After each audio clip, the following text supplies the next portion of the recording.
1절로 5절까지 말씀입니다.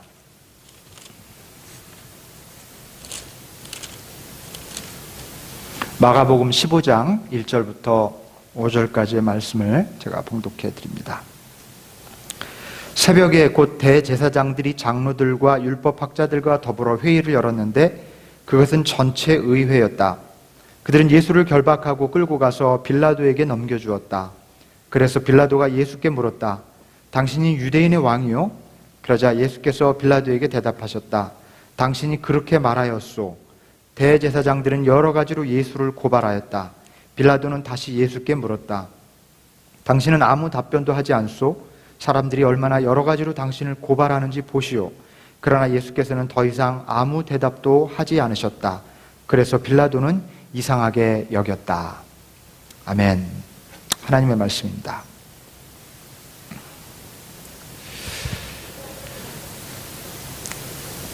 몇 달 전에 The Wolf of Wall Street이라는 영화를 봤습니다.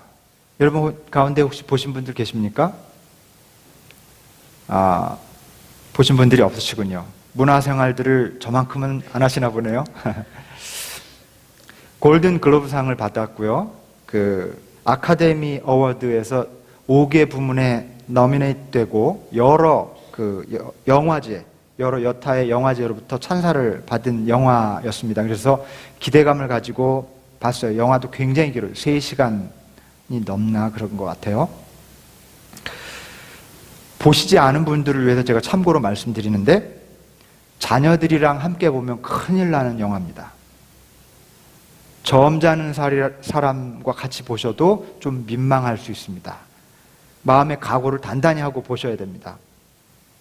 이 영화는요, 평범한 남자가 어떻게 이 사회 속에서, 특별히 이 자본주의 사회라고 그렇게 할 수 있는 오늘날의 대부분의 이런 사회 속에서 어떻게 야망을 갖게 되고 어떻게 그 야망의 노예가 되어가는지, 그래서 수단과 방법을 가리지 않고 자신의 욕망을 성취해 가는지를 보여줍니다. 그렇지만 영화가 진짜 보여주려고 하는 것은요, 그가 월스트리트의 신하가 되기까지 그 과정이 얼마나 부도덕하고 난잡한지, 그리고 그가 도달한 정상에서 기다리고 있는 것이 그가 기대했던 것과 같은 만족과 행복이 아니라 허무와 고독과 비참함이었음을 아주 뚜렷하게 보여줍니다. 감독은요, 이 영화의 제목을 우리말로 월스트리트의 늑대라고 뽑았습니다. 주인공을 비롯해서 그 주변 동료들은요, 이 월스트리트라고 하는 정글에서 최고가 되려고 발버둥을 치다가 결국 늑대가 되어갑니다. 월스트리트에서 일하는 모든 사람들이 다 잘못되어 온 것은 아니에요. 이 사람들이 최고가 되기 위해서 끊임없이 잘못된 길을 걷죠. 그들은 높이 오르기 위해서 양심과 도덕을 던져버리고 동료와 이웃을 짓밟아버리고 끊임없이 욕망의 고지를 향해서 나갑니다. 일을 할 때 영화 내내 주인공과 주요 인물들이 약에 취해 있어요. 그리고 돈과 여자와 술에 잠겨서 살아갑니다.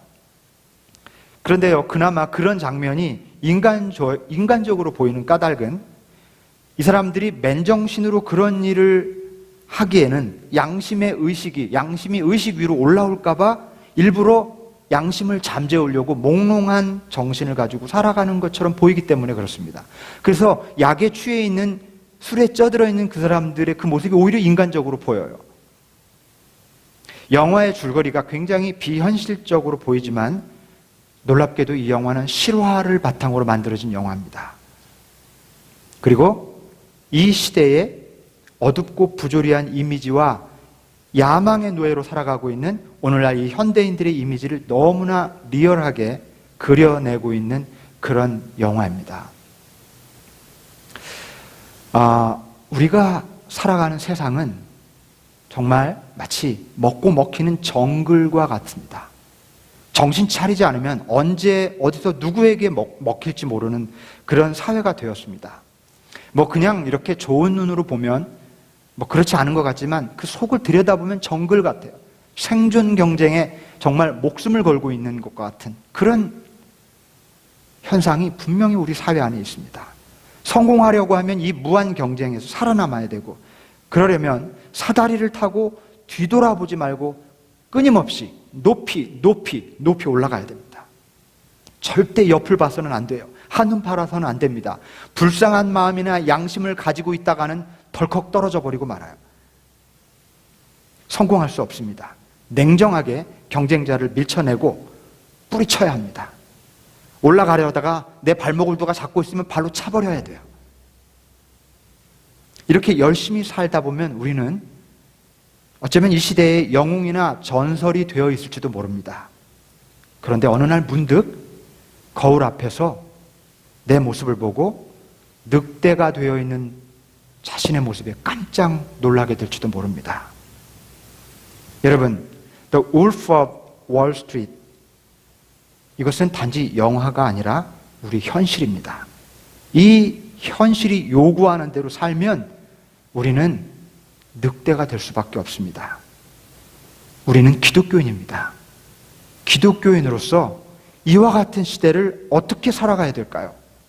제가 오늘 말씀을 시작하면서 여러분에게 던지는 첫 번째 질문입니다. 이 험한 정글 같은 시대, 무섭고 무서운 시대에 기독교인으로서, 예수를 믿는 사람으로서 이 시대를 어떻게 살아가야 될 것이냐? 여러분, 이 질문을 가지고 오늘 말씀을 좀 같이 한번 따라가 볼 수 있기를 바랍니다. 저는 오늘 기독교 신앙의 핵심인 복음에 대해서 말씀을 드리려고 합니다. 아주 본질적인, 아주 근원적인 그런 말이죠. 복음. 이 시대를 어떻게 살아야 할까요? 라는 질문을 드렸는데 대답을 먼저 드리자면 복음이 해답이라고 말씀을 드리고 싶습니다. 복음이 제시하는 삶의 방식, 그것만이 이 어두운 시대를 헤쳐가는 등불이고 늑대의 삶으로부터 인간의 삶으로 회복시킬 수 있는 해결책이라고 결론적으로 우선 말씀드리고 싶습니다. 자, 이 작년 9월부터 시작한 말씀 시리즈 이 예수의 길이 꼭 1년이 걸려서 이제 거의 종착역에 다다랐습니다. 1년이 걸렸네요. 작년 9월부터 시작했어요. 오늘이 27번째. 이게 저게 잘못됐네요. 28번째인데. 네, 28번째입니다, 오늘. 28번째입니다. 1년이 됐어요. 이 예수의 길의 출발점은 세례 요한으로부터 예수님이 세례를 받고 공생애를 시작한 시점부터였습니다. 기억하시죠, 여러분? 우리가 이 말씀을 따라오면서 예수께서 걸으셨던 길, 그 거룩한 여행의 종착점, 최종 목적지는 어디일까? 이렇게 좀 생각을 해볼 수 있으면 좋겠습니다. 그것은요, 오늘 본문을 포함한 마가복음 15장입니다. 오늘 저는 마가복음 15장의 1절부터 5절까지 앞부분만 읽었는데요. 실은 15장 전체를 읽어야 되는데 너무 길기 때문에 앞부분만 읽었습니다. 오늘 본문은요, 마가복음 15장 전체입니다. 저는 이 마가복음 15장이 예수님께서 시작하셨던 예수의 길의 종착역이라고 그렇게 믿습니다. 이 마가복음 15장의 내용을 복음의 파이널 데스티네이션이라고 부르고 싶어요. 목사님, 한 장이 더 남았잖아요. 한 장이 더 남았잖아요. 이렇게 말씀하고 싶으실 텐데 그것도 맞는 말씀이지만 오늘 제가 강조하고 싶은 그런 맥락에서 파이널 데스티네이션, 복음의 최종 종착점은 마가복음 15장이다. 이런 말씀을 드리고 싶습니다. 이 복음의 핵심이라고 말하고 있는 이 마가복음 15장을 요약하면 이런 내용입니다. 유대의 지도자들이 예수님을 결박해서 빌라도에게 넘겨주고 빌라도가 신문을 하고 별다른 죄를 찾지 못하자 그냥 풀어주려고 하지만 여론 때문에 사형 선고를 내리게 되죠. 로마의 병사들이 계속 조롱합니다. 갈대로 예수님의 머리를 치면서 침을 뱉고 무릎을 꿇어요. 예수님 앞에서. 그리고 막 경배하고 희롱합니다. 유대인의 왕이시여 이러면서. 진짜로 하는 말이 아니죠. 조롱하는 거죠. 그리고 마침내 골고다 언덕으로 끌고 가서 십자가에 못을 박습니다. 지나가는 사람들, 대제사장과 율법학자들, 심지어 십자가에 달린 다른 죄인들까지도 예수님을 조롱합니다. 아침 9시쯤에 십자가에 달리셨고요. 12시쯤 되었을 때 온 땅이 어두워집니다. 그리고 오후 3시쯤에 마침내 예수님께서 숨을 거두시게 됩니다. 그리고 깜깜한 무덤에 갇히셨습니다. 여러분, 지금 드린 이 말씀이 마가복음 15장을 요약해 드린 거예요. 이 마가복음 15장에 전체 타이틀을 붙인다면 이렇게 말씀드릴 수 있을 거예요. 예수님의 마지막 모습에 대한 6개의 스케치. 전부 6토막으로 나누어져 있어요. 오늘 우리가 사용하고 있는 새번역 성경에 붙여진 6개의 소제목을 한번 살펴보겠습니다. 예수님의 마지막 모습이에요. 빌라도에게 신문을 받으시다.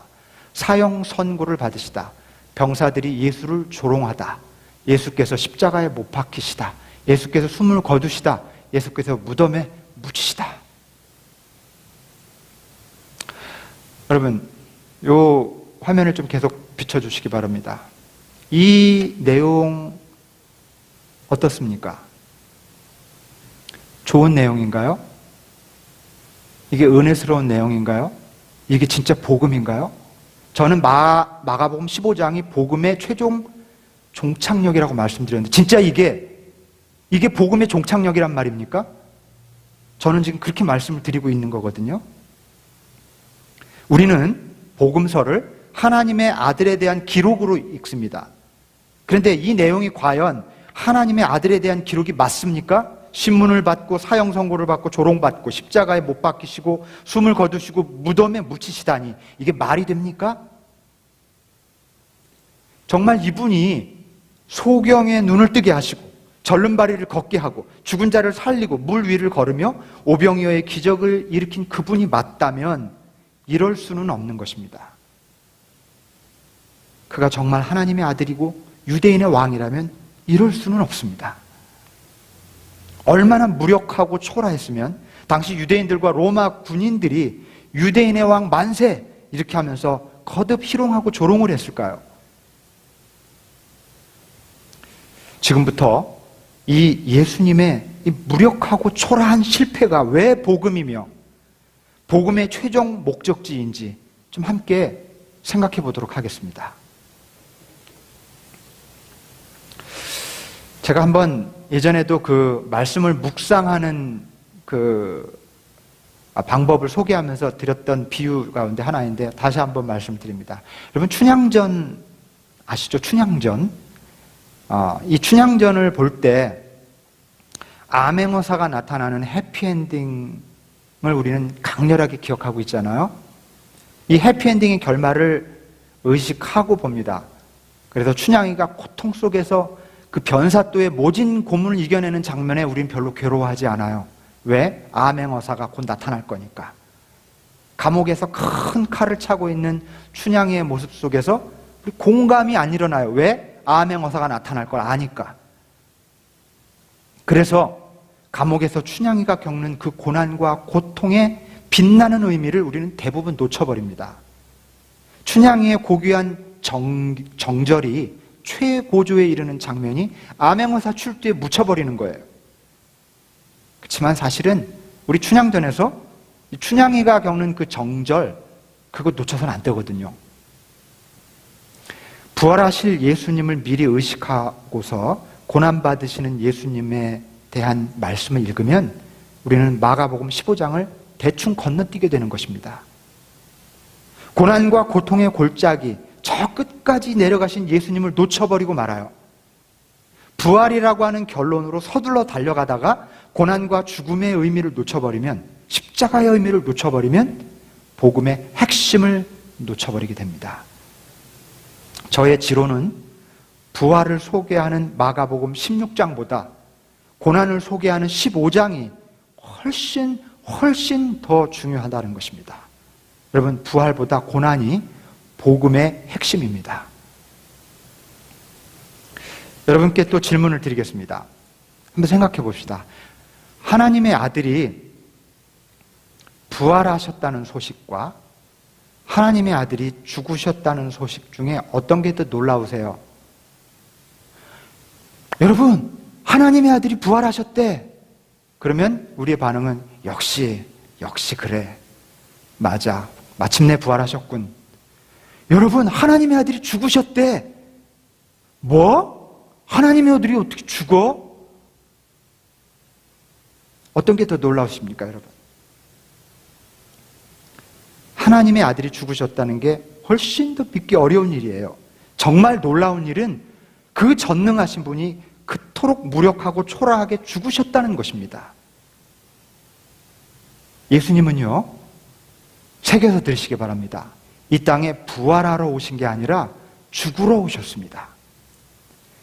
이 땅에 부활하실 거면 오실 필요가 없어요. 그분은 부활하실 이유가 없는 분이고 영원히 죽지 않은 하늘에서 영원히 사실 수 있는 그런 정체성을 가진 분이거든요.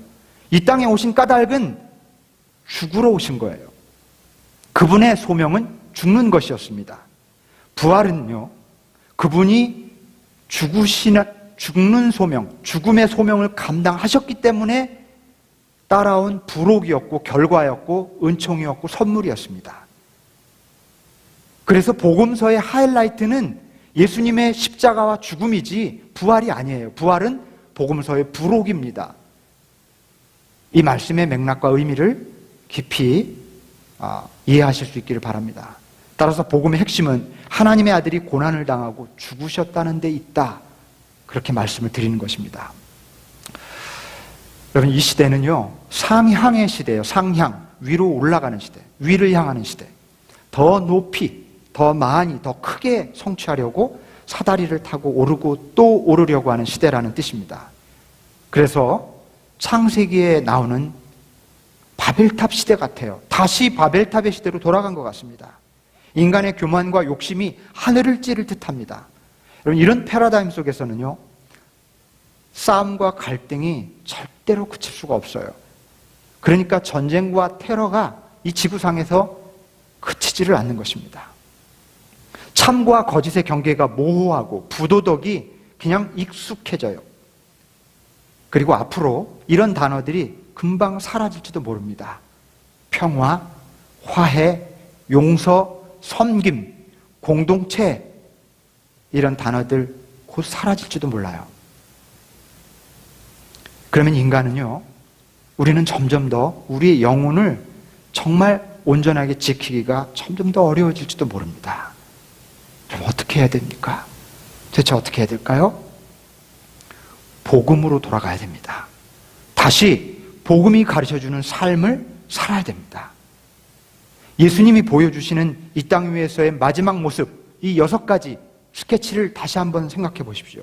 이 속에 복음의 핵심이 담겨 있습니다. 그것은 낮아지는 삶, 내려가는 삶, 기꺼이 비천해지는 삶입니다. 이 상향의 시대에 하향의 삶을 살아야만 이 시대를 극복할 수 있다는 말씀입니다. 예수님은 아무 죄가 없는데 신문을 받으셨고 풀려날 수 있으셨는데 사형 선고를 받으셨습니다. 까닭 없이 모욕과 조롱을 받으셨고 살인자와 반역자만 처형하는 십자가에 못 박히셨어요. 죽지 않으셔도 되는 분인데 숨을 거두셨고 그 누구도 가둘 수 없는 분인데 무덤에 스스로 갇히셨습니다. 예수님의 마지막 모습은 바벨탑을 쌓으며 모두가 위를 향해서 오르려고 하는 이 시대에 마치 사다리를 타고 조용히 아래로 내려오시는 모습처럼 보입니다. 더 이상 내려올 수 없는 가장 낮은 곳까지 내려오시는 모습입니다. 여러분, 이 모습을 보십시오. 사다리를 타고 저 끝까지 내려가시는 모습. 해답 없는 시대의 해답, 대책 없는 시대의 대책, 그것은 가장 낮은 자리까지 내려가신 예수님의 모습 속에서 찾을 수 있습니다. 하향의 삶이 답이고 그 대책입니다. 여기서 한 가지 좀 생각해 볼 것이 있습니다. 예수님께서 모욕과 천대를 받으시고 고난 중에서 십자가에 달려 죽으셨다는 것은 복음서의 아주 생생한 기록입니다. 그런데 후일 이 사건이 우리를 대신해서 죽은 거룩한 구원의 사건이었음을 깨닫는 믿음이 생겨납니다. 이 믿음은요, 삼위일체 교리와 더불어서 기독교 신앙에 있어서 가장 중요한 교리가 됩니다. 즉, 예수님은 우리 죄를 대신해서 속죄 제물로 드려지셨고 그분의 죽으심은 우리가 그분의 죽으심으로 우리가 구원을 입었다는 것입니다. 일명 대속의 교리라고 그렇게 부르죠. 이 교리는 대속의 교리, 이 교리는요 사실 유대교적인 뿌리를 가지고 있습니다. 제사를 드릴 때 양이나 염소 같은 제물에 자신의 죄를 이렇게 전가시켜서 그 다음에 죽이죠. 그리고 그 제물을 죽이는 과정이 자신의 죄를 씻는 그런 과정인 겁니다. 이게 바로 고대의 제사관념입니다. 이 제사관념으로부터 유래된 게 대속의 교리예요. 그래서 제사와 속죄 개념에 익숙한 유대인들에게는 이 대속의 교리가 굉장히 자연스러운 것이었습니다. 자, 그런데 오늘날 현대인들에게 사실 설명하기도 이해하기도 쉽지 않은 교리가 대속의 교리입니다. 솔직히 이 대속의 교리를 진지하게 고민하는 사람들은 많은 혼란을 느껴요. 제가 아는 분들 가운데서도 굉장히 신실한 분들인데 아주 정직하게 나누는 자리에서 사실 예수님이 나를 대신해서 죽으셨다는 교리를 어떻게 이해해야 될지 잘 모르겠습니다. 이렇게 고백하는 분들을 만나요. 굉장히 솔직한 고백이에요. 정말 이해하기 어려운 그런 교리입니다. 나를 대신해서 죽었다. 믿으라니까 믿지만 그게 뭔지 모르겠고 와닿지는 않아 솔직히. 그런 분들 사실 많아요. 그리고요. 교회는 이 교리를 너무 무조건 가르쳤어요. 무조건 믿어야 된다고. 이거 믿어야 구원받는다고. 이 교리를 교회들이 너무 문자적으로 그리고 기계적으로 가르쳐 왔습니다. 그러다 보니까요, 어떤 일이 벌어지냐면 믿음 없는 사람들은 무조건 이 교리에 대해서 거부감을 갖게 되었고요. 믿음이 있는 사람들은 자꾸 감상적으로 어프로치하는 부작용을 낳았습니다. 감상적으로 예수님이 나를 위해서 죽으셨대. 십자가에서 그 고통을 당하셨대. 너무 가슴 아파. 이러면서 이모셔널한 어프로치만이 살아있는 거예요. 이 대속의 교리 안에. 이 부작용입니다. 한편 많은 기독교인들이 예수님이 내 죄를 대신 짊어지셨기 때문에 그분을 믿기만 하면 내 죄가 없어지고 자동으로 구원을 얻는다는 그런 사고의 습관이 생겼습니다. 이게 믿음이라고 믿었어요. 이것은요, 죄의 대속의 교리를 죄의 자동 말소 법칙, 기계적인 죄의 자동 말소 법칙으로 그렇게 만들어버린 것이나 다름없습니다. 여기에 커다란 문제가 있습니다. 오늘 저는요, 이 교리를 사랑하는 교우 여러분들과 함께 다시 한번 바르게 이해하자고 그렇게 한번 좀 말씀을 나누려고 합니다. 본래 대속의 개념이 정말 본질적으로 품고 있는 두 가지 신학적인 의미를 우리가 알아야만 이런 오해를 극복할 수 있습니다. 대속의 교리의 근본적인 신학적 의미 첫 번째는요, 대속의 교리는 하나님이 이만큼 사랑하신다는 메시지입니다. 하나님이 이만큼 사랑한다는 거예요. 얼만큼? 하늘에서 이 땅에 오실 만큼, 이 땅에 오셔서 가장 낮은 자리까지 내려가실 만큼, 우리를 대신해서 죽으실 만큼 사랑하신다는 거예요. 대속의 교리는 하나님이 우리를 이만큼 사랑하신다는 메시지입니다. 하나님의 놀라운 사랑을 알고 느끼는 사람은 따라서 대속의 교리를 가장 잘 이해하는 사람인 거예요. 만일 여러분이 대속의 교리를 어떻게 이해하든 간에 하나님의 사랑을 정말 느끼는 사람이라면 대속의 교리는 여러분의 마음속에 이미 있습니다. 제대로 이해하고 있는 거예요. 두 번째, 대속의 교리가 품고 있는 두 번째 의미, 너도 나처럼 살라는 것입니다. 흔히 생각하듯이 예수님이 우리를 위해서 죽으셨기 때문에 우리는 더 이상 죽을 필요가 없다는 게 아니에요. 우리 많이 그렇게 생각해왔습니다만 오히려 반대로 우리도 예수님처럼 죽어야 된다는 말입니다. 우리도 예수님처럼 살아야 된다는 말입니다. 그래야 비로소 대속의 교리가 완성이 되는 것입니다. 여러분 잘 명심하셨으면 하는 말씀에서 드립니다. 대속의 교리는요, 예수님이 시작하셨지만 반드시 우리가 참여해야 하고 우리가 완성해야 하는 교리입니다. 대속의 교리는 예수님이 거기서 하셨으니까 자동으로 끝? 그게 아니에요. 대속의 교리가 완성되려면 우리의 참여가 필요합니다. 대속의 교리는 참여하는 교리예요. 그래야만 잘못된 대속의 교리를 회복할 수 있고 다시 온전하게 이해할 수 있는 것입니다. 매일의 삶 속에서 날마다 죽는 사람, 그런 삶을 실천하는 사람이 이 교리를 가장 잘 알고 실천하는 사람인 것입니다. 자, 오늘 말씀을 시작하는 서두에 이 시대를 어떻게 살아야 할까요? 이렇게 질문을 드렸고요. 복음만이 해답이라는 말씀을 드렸습니다. 예수님께서 신문을 받으시고 조롱당하시고 십자가에 못 박히시고 죽으시고 무덤에 묻히셨다고 하는 게 복음이라고 말씀드렸습니다. 이 복음 때문에 우리가 구원을 얻는다는 것이 대속의 교리라고 말씀을 드렸습니다. 그러나 이 교리는 그냥 믿으면 끝이 아니라 우리도 주님처럼 복음의 길, 그 길을 걸어갈 때 이 교리가 완성된다. 그렇게 말씀드렸습니다. 결국 오늘 이 말씀을 통해서 제가 나누려고 하는 궁극적인 메시지는 이 대책 없는 시대에 온전하고 참된 신앙인으로 살려면 예수님처럼 낮은 곳으로 내려가는 하향의 길을 걸어야 한다는 것입니다. 하향의 삶. 누가 잘난 척하면 그를 잘난 사람으로 대해 주십시오. 우리 그런 거 있잖아요. 잘난 척하면 꽉 눌러버리는.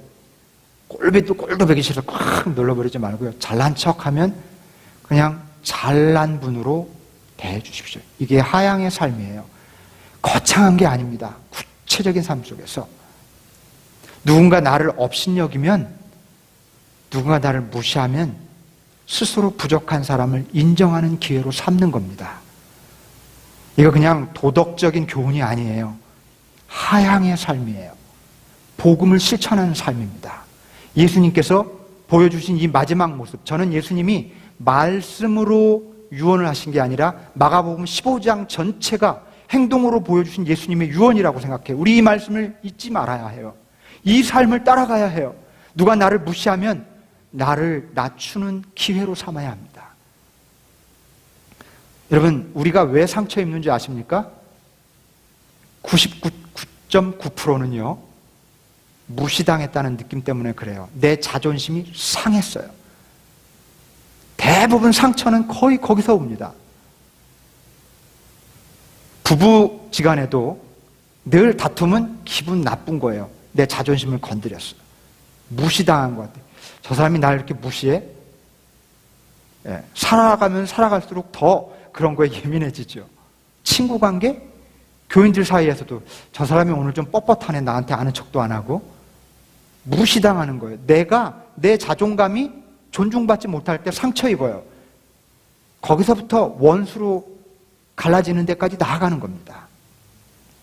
참을 수 없는 마음에 사로잡혀서 더 이상 말도 안 해요. 이 끝도 없는 증오의 사슬을 끊는 길은요, 상대방의 멱살을 잡는 게 아니라 오히려 내 가슴을 부여잡고 그리고 조용히 조롱당하기로 마음먹는 것입니다. 여러분, 한번 비천해 보십시오. 신문을 받아보십시오. 조롱을 당해보십시오.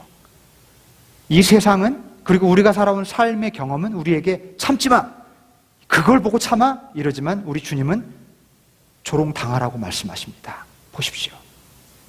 마지막 유언, 하향의 길, 저 끝까지 내려가시면서 너희도 이처럼 살아라. 한번 사형 선고를 받아보십시오. 억울해도 기꺼이 십자가에 달려보십시오. 낮고 낮은 저 끝자리까지 내려가 보십시오. 거기까지 가면 누군가가 보일 거예요.